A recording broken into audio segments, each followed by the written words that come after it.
கர்த்தருடைய பரிசுத்த நாமத்துக்கு ஸ்தோத்திரம்.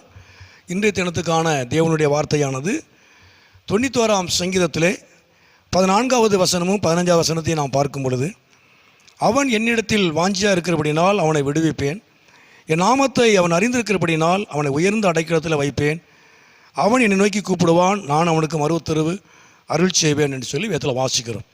அதாவது 2 வசனத்திலேயும் 3 காரியங்களை நம்ம பார்க்கிறோம். அதாவது என்னிடத்தில் வாஞ்சியாக இருக்கிறபடினால அப்படின்னா அவன் என்னை நம்புவதனாலே என்று அர்த்தம். அவன் என்னை நம்புவதனாலே. 2வது, என் நாமத்தை அவன் அறிந்திருக்கிறபடினாலே என்று சொல்லி பார்க்கிறோம். அதாவது என் நாமத்தை அவன் தொழுது கொள்வதனாலே, என் நாமத்தை அவன் ஆராதிப்பதனாலே என்று சொல்லி அதனுடைய அர்த்தம். 3வது, அவன் என்னை நோக்கி கூப்பிடுவான், நான் அவனுக்கு மறுவுத்தரவு அருள் செய்வேன். 3வது, அவரை நோக்கி கூப்பிடுவது, அவரை நோக்கி செபிப்பது. 3 காரியம். அப்போ உண்மையாகவே இந்த நாட்களில் ஒரு மனிதன் தேவன் மேல் வைத்திருக்கிற நம்பிக்கை, அவருடைய நாமத்தை ஆராதிப்பது, தொழுது கொள்வது, அவரை நோக்கி செபிப்பது, இந்த 3 காரியம் ஒரு மனிதனுக்குள்ளே, ஒரு மனிதனுடைய வாழ்க்கையிலே இருக்கும் பொழுது அவர் செய்கிற காரியம் என்ன? அவனை விடுவிக்கிறவராக இருக்கிறார்.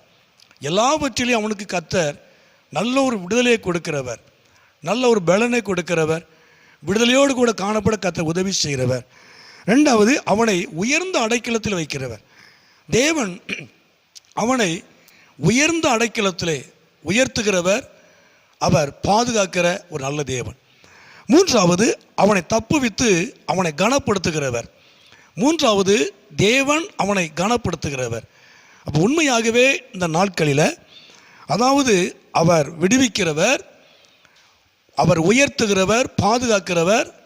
அது மாத்திரமல்ல, ஜெபத்துக்கு பதில் கொடுக்கிறது மாத்திரமல்ல, அவனை கனப்படுத்துகிறவர்.